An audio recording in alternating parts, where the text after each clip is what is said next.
우리 하나님의 말씀을 보도록 하겠습니다. 사도행전 2장 43절부터 47절에 있는 말씀. 사도행전 2장 43절부터 47절 같이 합독하도록 하겠습니다. 시작. 사람마다 두려워하는데 사도들로 말미암아 기사와 표적이 많이 나다.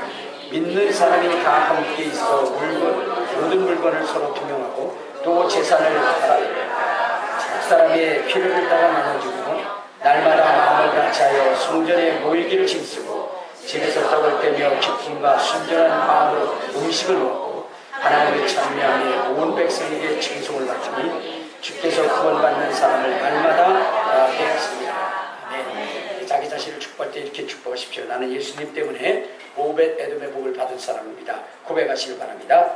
나는 예수님 때문에 오벳 에돔의 복을 받은 사람입니다. 아멘. 자, 오늘은 그리스도인의 삶이라고 하는 제목을 가지고 말씀을 나누고자 합니다. 여러분, 우리는 예수를 믿는 사람, 예수를 믿는 사람. 예수를 믿는다는 것은 신분의 변화가 있다라고 하는 거예요. 신분의 변화.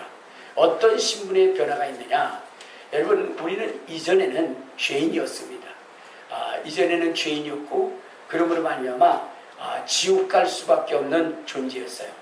그러나 예수 그리스도를 믿음으로 인해서 우리가 신분이 변해서 하나님의 자녀가 됐습니다.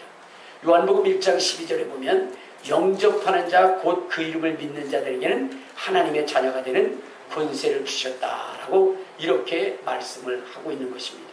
그러니까 우리는 하나님의 자녀가 된 사람이에요. 하나님의 자녀. 그러니까 신분의 변화가 되어진 사람입니다. 자, 그런데 여러분, 우리가 죄인에서 의인으로 이제 마귀의 자녀에서 하나님의 자녀의 신분이 되어졌다면 반드시 우리 속에 주어지는 권세가 있고 우리 속에 나타나는 표적이 있어야 되는 거예요. 그래서 우리 주님께서는 바로 믿는 자들에게 따르는 표적이 있다라고 했어요. 믿는 자들에게는 이러한 표적이 있다니 곧 그들이 내 이름으로 귀신을 쫓아내며 새 방언을 말하며 뱀을 집어넣으며 무슨 독을 마실지라도 해를 받지 않으며 병든 자에게 손은 즉 나으리라 이렇게 얘기했어요. 여러분, 하나님께 부름을 받은 사람들은 다 표를 가지고 있는 거예요. 믿는 사람도 표를 가지고 있는 것이고 주의 제자들도 표를 가지고 있는 거예요. 자, 우리 한번 어디를 보시냐면 마태복음 10장 1절에 보면 이 제자들에게는 어떤 역사를 줬느냐. 10장 1절. 자, 시작. 예수께서 그의 12제자를 부르사 더러운 귀신을 쫓아내며 모든 병과 모든 약한 것을 고치는 권능을 주셨습니다. 그러니까 12제자에게는 더러운 귀신을 쫓아내고 모든 병과 모든 약한 것을 고치는 권능을 줬다. 이렇게. 주의 제자들에게는 또 사도들에게는 어떠한 것이냐. 사도들의 표적과 기사와 이적과 능력이 있다라고 말씀을 하시는데 우리 어디를 보시면 고린도후서 12장 12절을 한번 보도록. 고린도후서 12장 12절. 자, 시작. 사도의 표가 된 것은 내가 너희 가운데서 모든 참음과 표적과 기사와 능력을 그러니까 사도들에게도 표적이 있었다는 거예요. 사도들에게 뿐만 아니라 오늘 우리 믿는 자들에게도 표적이 있다는 거예요. 표적. 그래서 그러한 그 표적이 우리 속에 나타나야 된다는 거죠. 자, 그러면 여러분, 우리 그리스도인들에게 가장 많이 나타나야 되는 것 또 한 가지가 무엇이냐면 여러분, 그리스도인이 있는 곳에서는 사람이 있어야 되는 거예요. 사람. 그러니까 여러분, 예수 믿는 사람이 있다. 예수 믿는 사람이 제대로 믿는 사람이 있다. 그러면 그 주변에는 어때요? 수많은 사람들이 몰려들어야 되는 거예요. 왜냐? 예수님께서 이 세상에 계셨을 때에 예수님 주변에는 항상 사람들이 밀려들고 몰려들고 넘쳐났다는 거예요. 우리도 예수님을 믿고 예수님을 닮으면 예수님처럼 우리 주변에 수많은 사람들이 있어야 돼요. 있어야 돼요.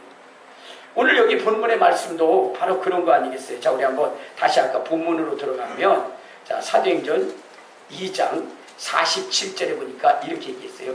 자, 시작. 하나님을 찬미하며 또 온 백성에게 칭송을 받으니 주께서 구원받은 사람을 날마다 더하게 하시는. 그러니까 예수를 믿는 사람들에게 뭐냐면 구원받는 사람, 구원받아야 할 사람들을 날마다 붙여준다는 거예요. 그런데 여러분들 예수를 믿는다고 하지만 그러나 그 주변에 사람들이 있지 않는다는 것은 그러면 우리가 뭐냐면 뭔가 잘못 믿고 있다는 거예요. 여러분들이 내가 제대로 예수를 믿는지 안 믿는지를 저 스스로 평가할 때에 무엇이면 두 가지. 하나는 뭐요? 내게 따르는 표적이 있는가 보는 것이고, 또 하나는 내 주변에 많은 사람들이 몰려들고 있는가 하는 거예요. 하나님은 예수를 믿는 사람들이 많은 열매 맺기를 원한다라고 성경은 얘기하고 있습니다. 요한복음 우리 15장에 보면 이렇게 얘기하고 있어요. 자, 우리 요한복음 15장. 자, 우리 2절 보면 이렇게 얘기합니다. 자, 시작. 무릇 내게 붙어 있어 열매를 맺지 않는 가지는 아버지께서 그 열매 그것을 제하여 버리시고, 무릇 열매를 맺는 가지는 더 맺게 하여 그것을 깨끗게 하여. 하나님이 원하시는 것도 뭐냐면 열매 맺는 것을 원하신다는 거예요. 그 주변에 수많은 사람들이 그를 통하여 구원받는 것을 우리 주님이 원하신다는 거예요. 왜? 8절에 보면 너희가 열매를 많이 맺으면 내 아버지께서 영광을 받을 것이요 너희는 내 제자가 되리라 그랬어요. 그러니까 열매를 많이 맺으면 누가 영광 받느냐? 하나님이 영광 받으신다. 그러므로 하나님은 자기를 제대로 믿는 자에게 무엇이냐면 믿는 자들을 더하여 주고 더 붙여주신다는 거예요. 그러므로 오늘 우리는 어떻게 돼요? 하나님이 원하시는 믿음을 통해서 여러분 주변에 수많은 사람들이 넘쳐나게 하시기를 주님의 이름으로 축원합니다. 만일 여러분의 주변에 사람들이 모여들지 않는다 그러면 뭐요? 뭔가 내가 잘못 믿고 있구나 생각해서 제대로 믿을 수 있는 사람이 돼야 돼요. 자, 그러면 여러분 우리가 우리 주변에 많은 사람들이 모이기 위해서는 어떻게 되느냐? 예수님을 보면 안 해요. 예수님 주변에 많은 사람들이 모여주었던 이유는 무엇이냐면 예수님은 어떻게 돼요? 병든 자를 치료해 주셨어요. 주님께서 치료하시니까 수많은 사람들이 그 속에 몰려들었던 거예요. 수많은 사람들. 그러니까 여러분들 우리 그리스도인은 무엇을 해야 되냐? 능력을 통해서 많은 사람들의 필요를 채워줄 수 있는 사람이 돼야 돼요. 병든 사람들 치료해줘야 돼요. 아픈 이들 치료해줘야 돼요. 자, 우리 누가복음 5장. 자, 5장 17절에 보면 이렇게 얘기했어요. 5장 17절. 자, 시작. 하루는 가르치실 때에 갈릴리의 강마을과 유대와 예루살렘의 온 바리새인들과 율법 교사들이 앉아있는데 병을 고치는 주의 능력이 예수와 함께, 병을 고치는 능력이 예수와 함께 있었기 때문에 예수께서 수많은 사람들을 고쳐주심에 바로 많은 사람들이 예수께 몰려들고 밀려들었다 그랬어요. 마가복음 1장 32절에 보면 저물어 해질 때에 모든 병자와 귀신 들린 자를 예수께 데려오니 온 동네가 그 문 앞에 모였더라. 예수께서 각종 병이 든 많은 사람을 고치심에 많은 귀신을 쫓아내시되 귀신이 자기를 알므로 그 말하는 것을 알았잖아요. 그러니까 예수님이 계신 곳에는 항상 질병의 치유, 기적, 이적, 능력, 권능이 나타납니다. 그러니까 우리가 예수를 믿으면 우리는 어떤 사람이 되냐? 능력 있는 사람이 돼야 되는데 어떤 능력? 병 고치는 능력이 있는 사람이 돼야 돼요. 병 고치는. 왜? 주님께서 말씀하셨어요. 믿는 자들에게는 이러한 표적이 따르니 저희가 내 이름으로 귀신을 쫓아내며 새 방언을 말하며 뱀을 집어넣으며 무슨 독을 마실 자로 해를 받지 않으며 병든 자에게 손은 즉 나으리라 하십니다. 질병의 고통의 문제를 가지고 있는 사람들이 여러분 주변에 와서 치료받고 회복되어질 수 있는 그러한 사람이 돼야 돼요.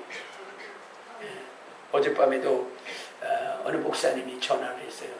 그래서 왜 전화를 하셨냐 했더니 자기 딸이 정말 어려운 시험에 붙었대요. 어려운 시험. 근데 남자가 9명, 여자가 1명인데 그 중에 하나가 자기 딸이라는 거예요. 굉장히 어려운 시험인데 거기에 합격을 하고 그리고 나서는 이제 공부를 해가는데 처음에는 굉장히 재밌어서 공부해서 거기까지는 합격을 했는데 그 위에는 너무 애가 힘들어하고 또 허리도 너무 아파하고 괴로워한다. 그래서 저한테 전화를 한 거예요. 목사님 좀 기도해 주시라고. 그분이 그러더라고요. 저는 불의 사자라고. 그러면서 기도해달라고 해서. 그리고 따님이 옆에 있느냐 할 때 있대요. 그래가지고 제가 놓고 기도를 했어요. 아픈 허리 치료될지어다. 근육은 생겨나고 튼튼해질지며 그리고 생겨날지어다. 그리고 튼튼해질지어다. 그리고 물어봤어요. 어떠냐고. 그때 너무 좋아졌대요. 너무 좋아졌대요. 마지막으로 더 하자. 그래서 더 했더니 완전히 치료가 됐다는 거예요. 우리 재원이도 뭐냐면 허리가 아파가지고 책상에 몇 시간, 한두 시간도 앉아있기 힘들었지만 그렇지만 기도받고 나서는 어떻게 됐어요? 아니 몇 시간을 앉아있어도 괜찮고 또 우리 혜진이도 마찬가지였어요. 우리 혜진이도 의자에 앉아있기가 힘들었는데 기도받고 나서는 10시간을 앉아있어도 아프지 않다라고 얘기한 거죠. 기적이 임하는 역사가 있는 기적이. 아까도 2부 예배 때 우리 김호성 집사님이 목사님 내가 허리가 너무너무 아프고 그리고 다리도 그렇다면서 손 얹고 딱 기도하는데 그런 얘기를 해요. 목사님이 손 얹고 기도하면 전기가 여기서부터 쫙 온다는 거예요. 그리고 나서는 깨끗해졌다는 거예요. 그러니까 여러분들 예배가 끝나고 나면 어떻게 성도님들이 기도해달라고 기도해달라고. 왜 그렇죠? 치유가 임하고 문제가 해결되어지니까. 그러니까 그렇게 와서 기도해달라고. 이전에는요 능력이 없을 때는요 어떻게 돼요? 예배 끝나도 인사도 안 하고 갔어요. 근데 이제는 막 그냥 와서 기도해달라고 그렇게 한다. 그것이 뭐냐? 바로 따르는 표정이 있었기 때문에. 오늘 그리스도인은 어떻게 따르는 표정이 있어야 되는 겁니다. 표정이 있을 때 수많은 사람들이 몰려들고 밀려드는 거예요.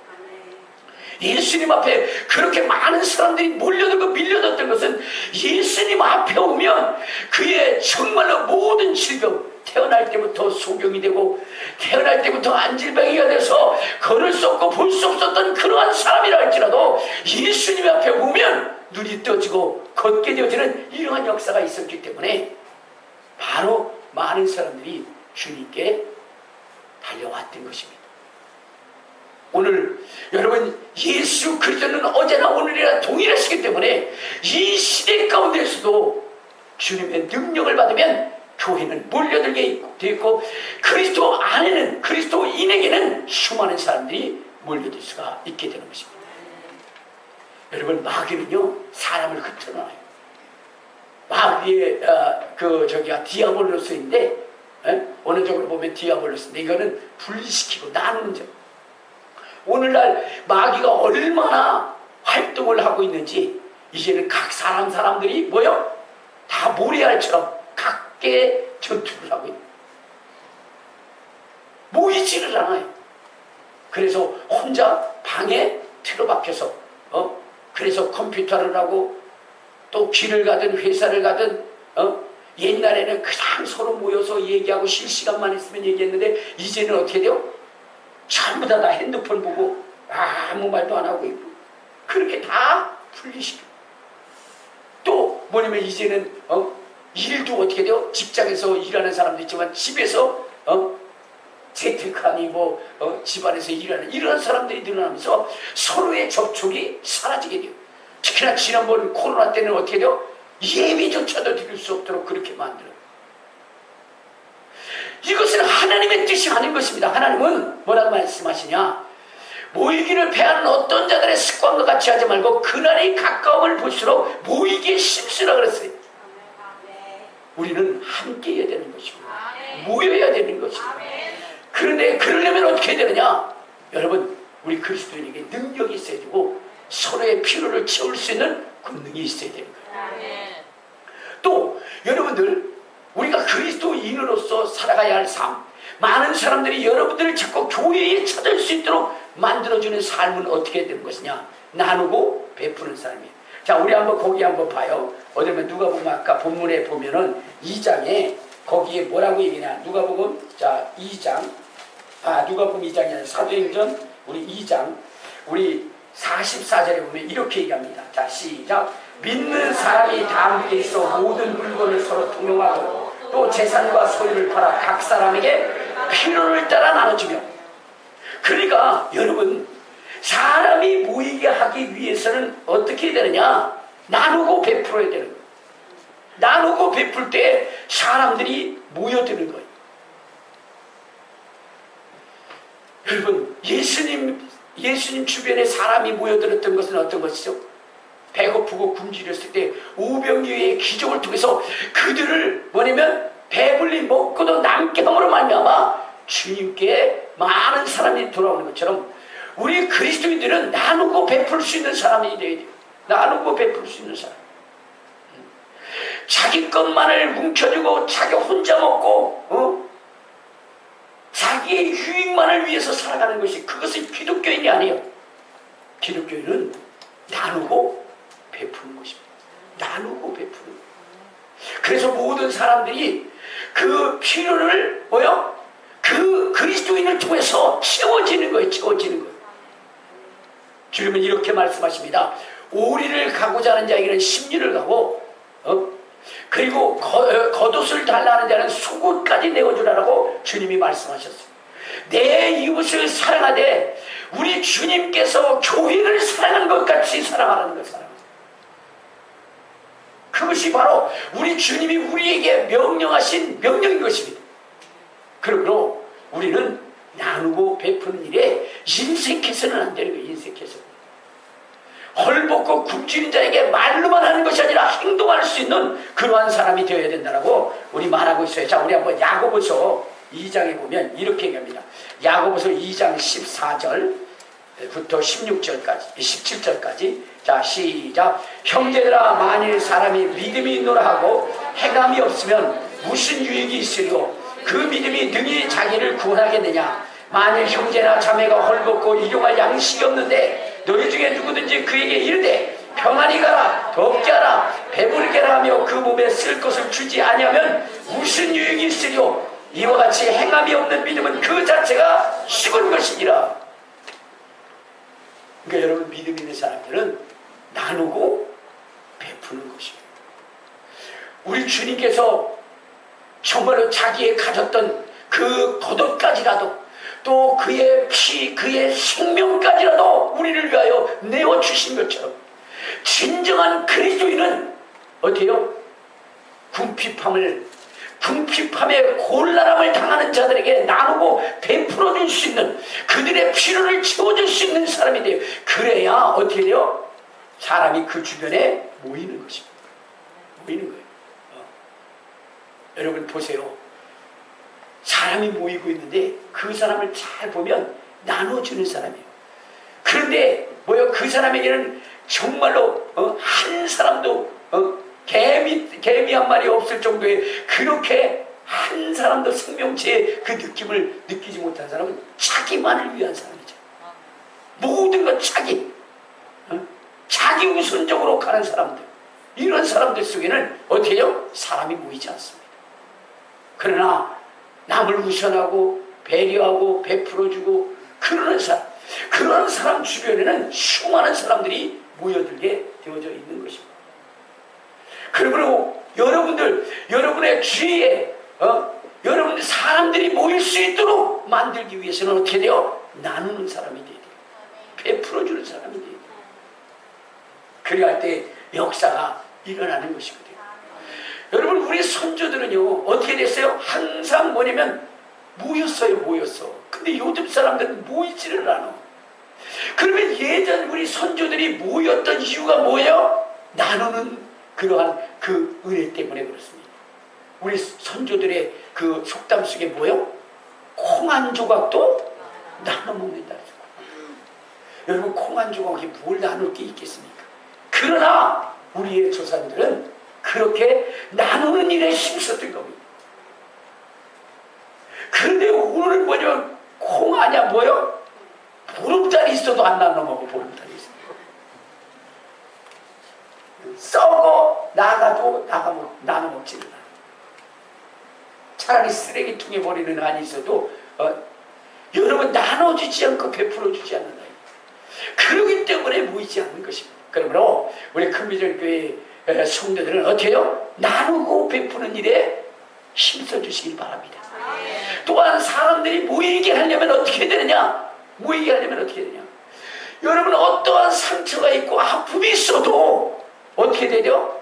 품어줄 수 있는 사람입니다. 품어줄 수 있는. 어디 가서 정말로 이야기를 해도 그 이야기가 수치가 되고 흠이 되지 않고 그것이 바깥으로 나가지 않고 도리어 그것이 해결점이 될 수 있는 그러한 인생이 되어진다고 한다면 그 속에 많은 사람들이 모여들겠어요. 예전에는요, 우리 그리스도인들이 모였다 하면 어떻게 됐어요? 자기의 집의 사정의 이야기, 부끄러운 얘기까지 다 했어요. 근데 왜 그랬을까요? 오늘날에는 그렇잖아요. 남이, 성도가, 구역식구가, 구역장이 자기 가정의 가정사를 알까봐 두려워해요. 왜 그렇죠? 가서 나팔을 불기 때문에 그래요. 나팔. 여러분, 이전에 우리의 믿음의 선배들은 누가 아픈 상처를 가지고 오면 그것을 자기의 아픔으로 느끼고, 그리고 그것을 보듬어주고 그것을 싸매주고 그것이 밖으로 나가지 않도록, 또 그것이 흠이 되지 않도록 그렇게 보호해주고 인도해줬기 때문에, 그러기 때문에 마음껏 자기의 상처들을 이야기할 수 있었는데, 요즘엔 뭐 어떻게 돼요? 완전히 백설공주가 돼가지고. 백설공주가 뭐냐고요? 백방으로 서치고 다니는 공포의 주둥아리를 백설공주라고 해요.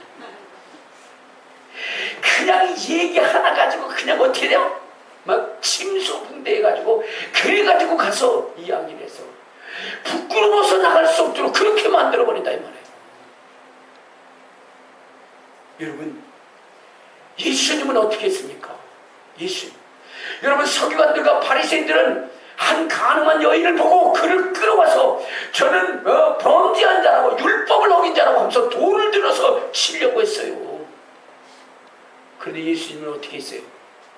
그 돌로 치려는 그들을 다 물러가게 하고, 그리고 그를 정말로 정죄할 수 있는 그러한 자격이 갖추신 주님이시지만 나도 너를 정죄치 않는다.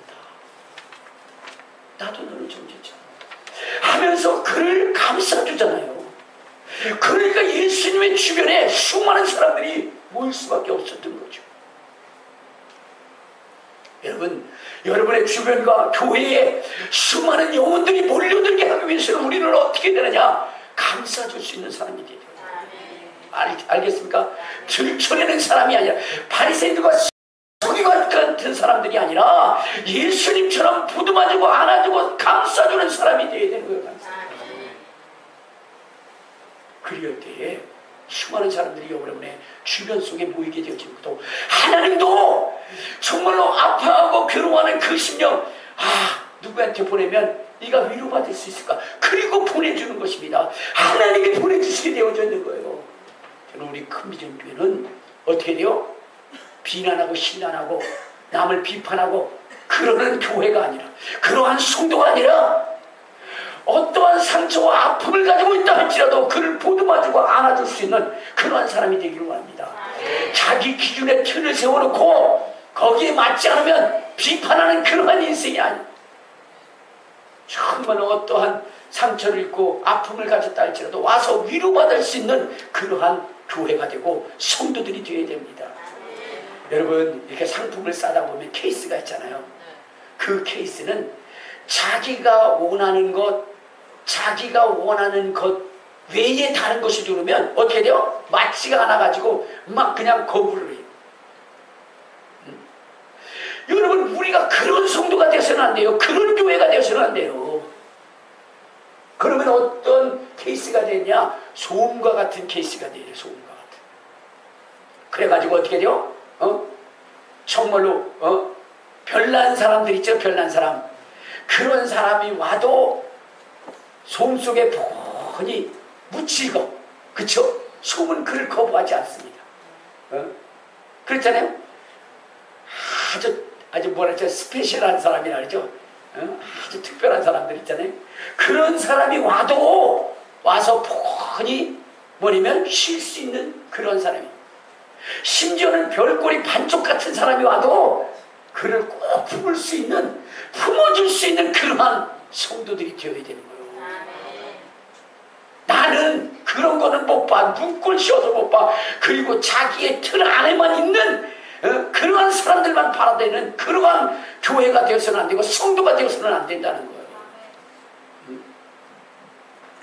어떠한 상처가 있든 아픔이 있든 아주 특별한 사람 같은 그런 사람이 있다 할지라도 그들조차도 안아줄 수 있는 사람이 되어야 돼요. 안아줄 수 있는. 그래야 이 다음에 하나님 앞에 갔을 때 하나님께서 어떻게 돼요? 칭찬하고 위로해 주시는 겁니다. 저는 그래요. 물론 여러분들 앞에 나이를 말한다는 것은 죄송합니다만은, 근데 벌써 이제 60이 넘고 나니까 무슨 생각이 들으면 내가 지나온 세월들을 이렇게 뒤돌아보게 되더라고요. 그 뒤돌아보면서 내가 주님 앞에 설 날에 내가 책망받을 것이 없을까라는 생각을 해볼 때 정말로 뭐냐면 너무나 많은 허물이 있고 너무나 많은 잘못들이 있더라고요. 특히나 아내에 대해서 그래요. 아내에 대해서. 우리 사모님에 대해서. 저는 우리 어머니, 내 이 가정생활, 부부생활이라는 것의 그 기준이 누구냐? 저 어머니 아버지였어요. 근데 우리 아버지는 굉장히 뭐냐면 어때요?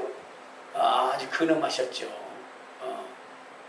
그리고 우리 어머니는 아버지 말씀에 절대 복종하시는 그러한 가정이 있어요. 그래서 저는 그것이 뭐냐면 내가 꾸려야 할 가정의 모습이라고 생각했던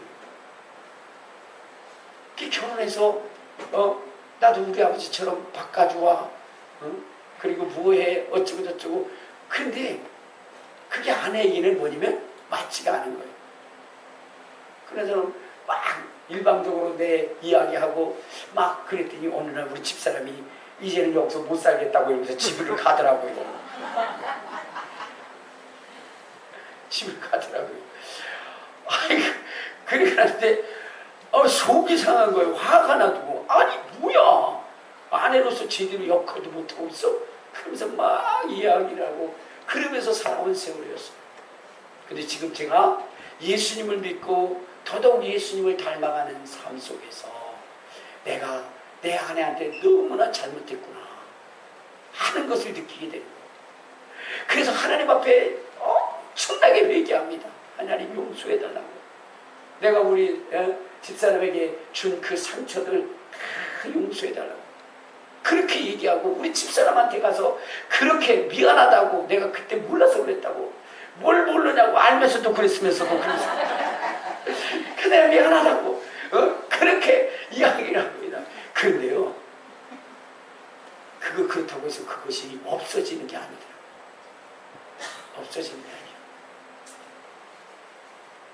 그때 너무 후회하는 거예요. 그래서 우리 사위한테 그런 얘기를 했어요. 지금 김 목사가 볼 때에 우리 은지가 잘못하는 것도 있고 마음에 안 드는 것도 있다 하더라도 함부로 하지 마라. 지금은 그렇게 해서 뭐냐면 내 마음이 편안할지 모르지만 훗날에 그것이 너무나 아픈 그런 상처가 되어지고 그것을 치우려 해도 그것이 치워지죠. 아무리 회개해도 그것이 치워지지 않다. 그러니까 하지 않는 게 좋다. 참는 게 좋다. 언젠가는 그런 것들을 다 이해하고 용납되어질 때가 와. 그리고 내가 그렇게 하지 않는 것, 그것이 정말로 잘했다라고 하는 그 시기가 오게 될 거다. 내가 살아보니까 그렇다. 내가 살아. 그리고 내가 이러한 이야기를 하는 이유는 훗날 내가 이 세상을 떠나게 될 때 아내가 어느 날 아유 속 시원하다. 그 인간 잘 떠났다. 그러한 그 이야기를 듣는다면 다른 것에는 성공할지 모르지만 그러나 자기와 한평생을 살아온 자기의 갈빗대로부터 그 얘기를 들을 때 얼마나 그것이 쓰리고 아프고 고통스러운 것이겠느냐. 어느 노부부의 그러한 이야기처럼 왜 홀로 갔냐고, 그 먼 길을 왜 홀로 갔냐고, 그러면서 그의 떠남을 아쉬워하고 그를 그리워하고 그를 소중히 여기며 보내는 그러한 모습이 있을 때 그 인생이 성공된 거 아니냐. 여러분, 교회도 마찬가지예요. 어느 날 자기에게 맞지 않는 사람이 왔다. 자기의 속을 뒤집어 놓는 사람이 왔다고 했어. 여러분, 자기의 틀에 맞추려 하지 마시고요. 그를 용납하고 사랑하고 위로하고 품어주면 훗날 그가 알아요. 그리고 그가 고맙다라고, 참아줘서 고맙다라고, 나도 집사님처럼 나도 권사님처럼 그렇게 살 거예요.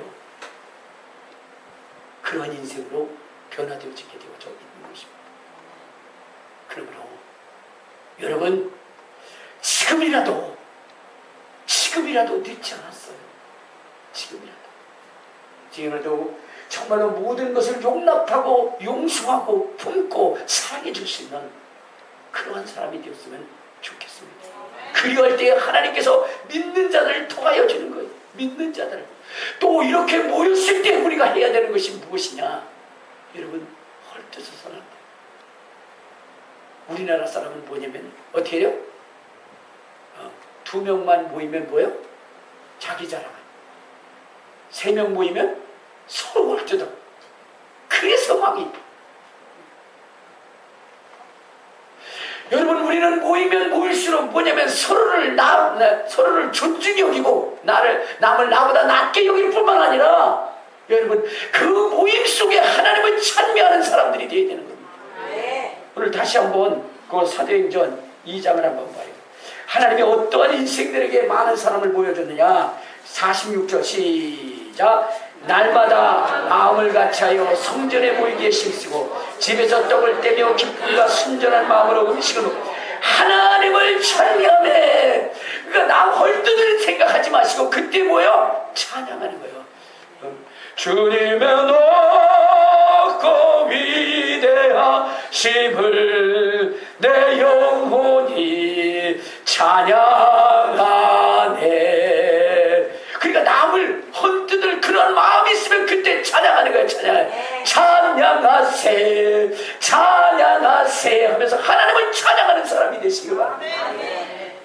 그러면 악한 영은 떠나게 되어져 있는 것이고요, 성령은 충만히 임하게 하셔서 날마다 믿는 자들을 통하여 주게 하셔서 하나님의 기쁨과 하나님의 영광과 하나님의 자랑이 되게 한다는 거예요. 여러분, 그러한 교회가 되었으면 좋겠습니다. 사랑이 넘치는 교회, 모든 것을 용서하고 용납할 수 있는 교회, 하나님이 기뻐하시는 교회, 하나님이 내가 너로 인하여 그 기쁨을 이기지 못한다고 하시며 고백할 수 있는 성도 교회가 되어야 된다.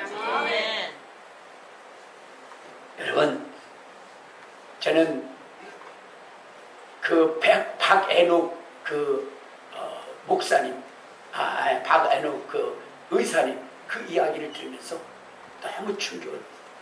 여러분, 요즘 우리가 병원에 가면 어때요?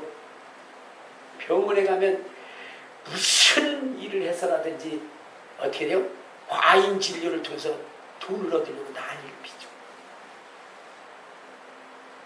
뭐 쓸데없는 거 그냥 갔다 오면은 피검사, 갔다 오면은 엑스레이, 갔다 오면은 MRI, 그냥 그런 것들을 찍어가지고 어떻게든 그렇게 수입을 잡으려고 하는 그런 사람들이 굉장히 많아요. 그래서 의사가 되려고 해요. 왜?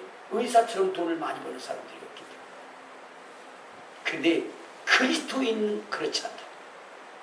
그리스도, 정말로 그 어려운 의학 공부를 해서 저 필리핀 외지 아무도 찾아가지 않는 그 골짜기를 가면서, 그러면서 거기에 그 사람들의 아픔을, 상처를 치료해주고 그들의 병을 치료해주면서 결국은 그 속에서 자기의 머리면 육신을 묻고 그렇게 하는 사람도 있잖아요. 이런 사람은 누구냐? 그리스도인이 그리스도.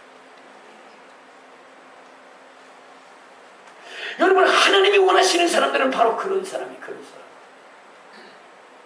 우리 주님이 우리를 위해서 목숨을 내어놓고 십자가에 못 박히신 것처럼 우리 또한 그러한 희생정신을 통해서 여러분 수많은 사람들을 구원할 수 있는 그러한 사람이 되기를, 그런 사람 우리 주님이 보시면서 그를 자랑스럽게 여기고, 그리고 그를 위해서 생명이 멸류관, 의의 멸류관, 영광의 멸류관을 준비해 놓으셨다는 겁니다.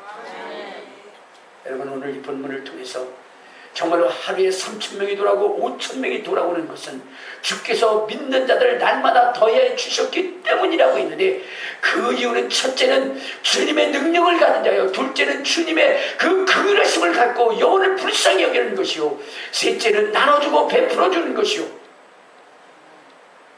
그리고 주님께 영광 돌리고자 하는 그러한 마음을 가질 때에 하나님의 놀라운 역사가 있다는 거 잊지 마시고 우리 모두 그러한 삶을 사는 저와 여러분이 되시기를 바랍니다. 그래서 모든 성도들이 교회 와서 기쁨으로, 즐거움으로, 행복으로 느끼시다. 상처 입은 자들은 상처가 싸매지고, 정말로 소심한 자들은 강하고 담대해지고, 그리고 자존감이 낮은 자들은 자존감이 높아져서 정말로 다시금 세상을 향하여 도전할 수 있는 그러한 용기와 담대함을 불어넣을 수 있는 그러한 우리 큰비전 교회요 또한 성도들 되시기를 주님의 이름으로 축원합니다. 주님의 이름으로 축원합니다. 우리 주여 세 번 부르고 통성으로 기도하시겠습니다. 주여